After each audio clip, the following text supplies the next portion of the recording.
The brother was surprised to see his usually extravagant sister pick up a piece of cabbage that had fallen on the table and put it in her mouth. He couldn't help but scold her for her unrefined eating manner. The sister was so scared she kept apologizing. Seeing this, the brother picked up a piece of braised pork and placed it in her bowl. However, she was once again terrified and started trembling. The traumatic experiences from not long ago suddenly flooded her mind. The smell of the branding iron on her skin made her feel nauseous. She kept muttering, "Don't hit me." At that moment, her foster parents are asking if she was abused. It all began a month ago, when the girl confessed her feelings to her brother, whom she had liked for 7 years. Seeing the love letter, the brother was furious. Although they weren't blood-related, the girl shouldn't have such thoughts. Heartbroken, the girl ran out of the house, only to be kidnapped by a group of criminals. Soon after, the brother received a ransom call. He followed his secretary's suggestion to let his sister suffer a lesson from this kidnapping, hoping she would never have such feelings for him again. So he refused the $30 million ransom. The secretary lied, claiming the kidnappers would only scare the girl, but in reality, during the month she was held captive, the girl was beaten every day by the kidnappers. Devastated, the girl no longer dared to have improper thoughts about her brother.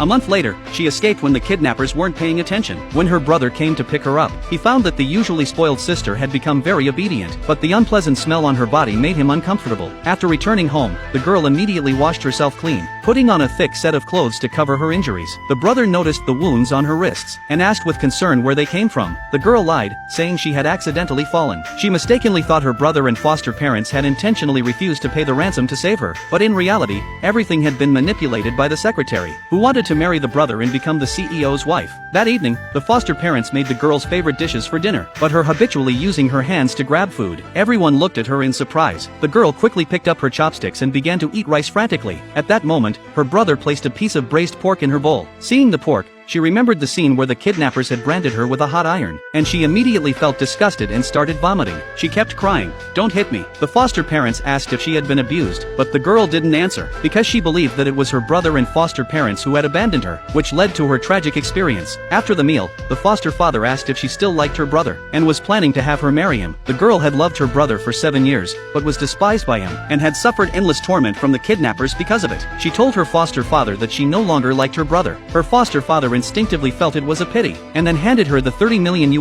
inheritance left by her biological parents before their passing. She was about to go back to her room to sleep, but her brother asked her to sleep in the room next to his that night, and let his room be given to the secretary. The girl remembered the kidnapper's warning not to cling to her brother. She immediately knelt and apologized to him. The brother noticed that she seemed to have a persecutory delusion. He accidentally saw a tattoo of his name on his sister. He realized that she still liked him, which made him furious. The secretary, concerned that the tattoo would tarnish the CEO's reputation, suggested removing it. The brother gave the girl a knife and told her to solve it herself. The girl, in pain, removed the tattoo.